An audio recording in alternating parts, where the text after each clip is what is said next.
Baik, perkenalkan nama saya Yudita Top, NPM 12190036, Prodi Agribisnis dari Universitas Timur.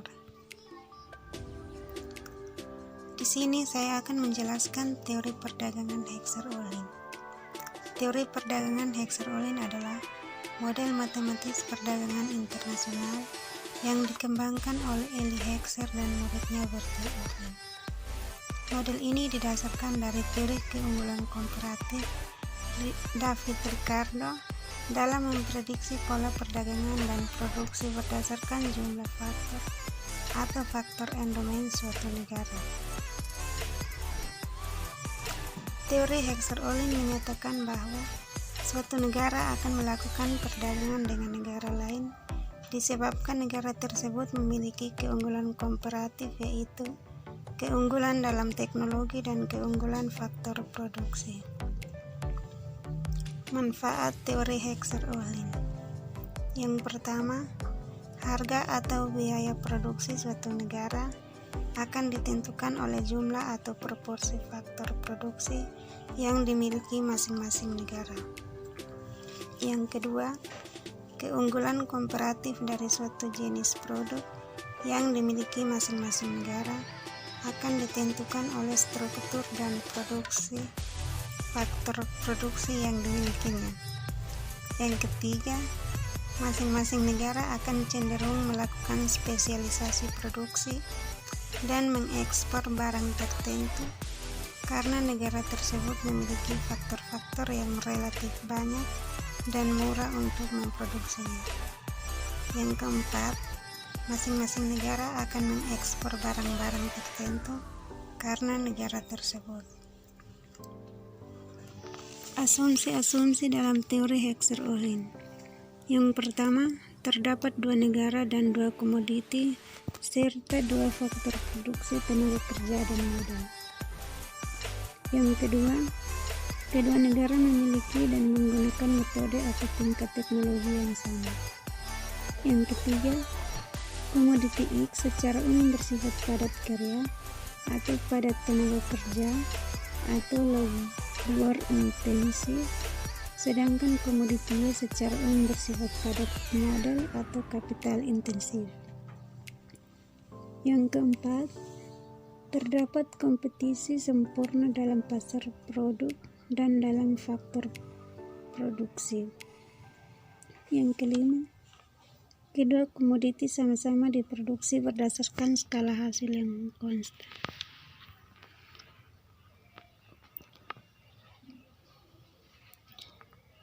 Hipotesis teori Hexer-Ohlin. Sebelum melakukan kritik terhadap teori Hexer-Ohlin, akan dikemukakan hipotesis yang telah dihasilkan oleh teori Hexer-Ohlin, antara lain: yang pertama, produksi barang ekspor di negara lain, sedangkan barang impor tiap negara turun. Yang kedua, harga atau biaya produksi suatu barang akan ditentukan oleh jumlah atau proporsi faktor produksi yang dimiliki masing-masing negara. Yang ketiga, harga buruh di negara kedua cenderung sama.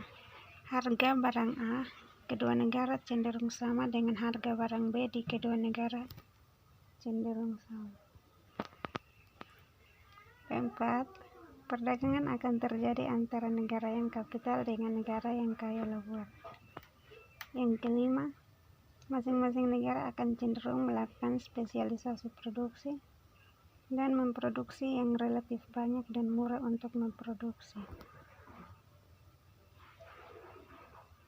Kelemahan asumsi teori Hexer-Ohlin.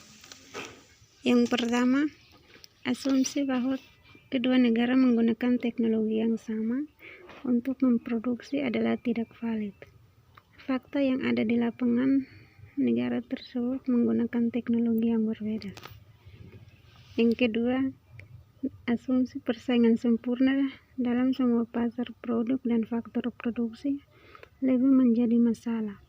Hal ini dikarenakan sebagian besar perdagangan adalah produk negara industri yang bertumpu pada diferensiasi produksi, dan skala ekonomi yang belum bisa dijelaskan dengan model endomen Hexer-Ohlin. Yang ketiga, asumsi tidak ada mobilitas faktor internasional. Adanya mobilitas faktor secara internasional mampu mensubstitusikan perdagangan internasional yang menghasilkan kesamaan relatif harga, produk, dan faktor antar negara. Maknanya adalah hal ini merupakan modifikasi Hexer-Ohlin tetapi tidak mengurangi fasilitas model Hexer-Ohlin. Yang keempat, asumsi spesialisasi penuh suatu negara dalam memproduksi suatu komoditi jika melakukan perdagangan tidak sepenuhnya berlaku karena banyak negara yang masih memproduksi komoditi sebagian besar adalah dari impor.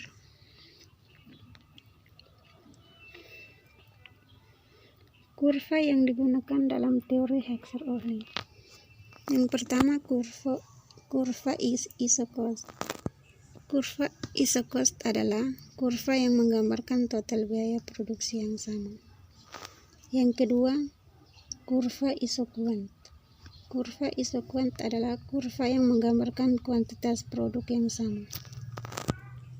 Menurut teori ekonomi mikro, kurva iso-cost akan bersinggungan dengan kurva iso-quant pada titik optimal. Jadi dengan biaya tertentu akan diperoleh produk yang maksimal atau dengan biaya minimal akan diperoleh produk. Kurva iso-cost dan kurva iso-quant. Untuk memperjelas kurva iso-cost dan iso-quant, terlihat pada gambar 2.1 kurva iso-cost. Kurva iso-cost ini menunjukkan perbandingan harga antara tenaga kerja dan mesin. Pada negara A, terlihat lebih banyak tenaga kerja dan relatif sedikit kapital atau mesin.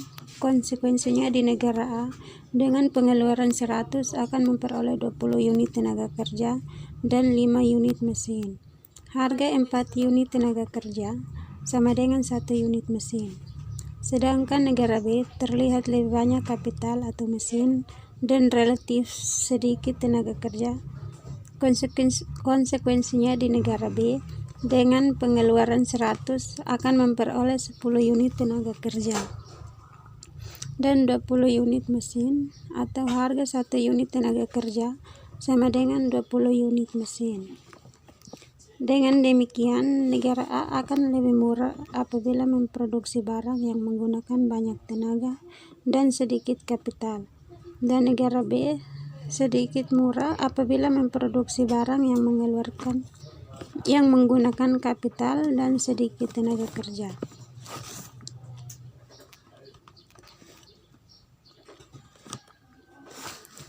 Gambar 2.2 kurva iso-quant. Iso-quant negara A terletak pada sumbu vertikal atau tenaga kerja, menunjukkan bahwa barang X yang dihasilkan bersifat padat kerja. Hal tersebut karena negara A lebih banyak memiliki banyak tenaga kerja dan produksi tenaga. Kemudian iso-quant pada negara B mendekati sumbu horizontal atau kapital, menunjukkan bahwa barangnya yang dihasilkan bersifat padat modal karena negara B relatif lebih banyak memiliki kapital.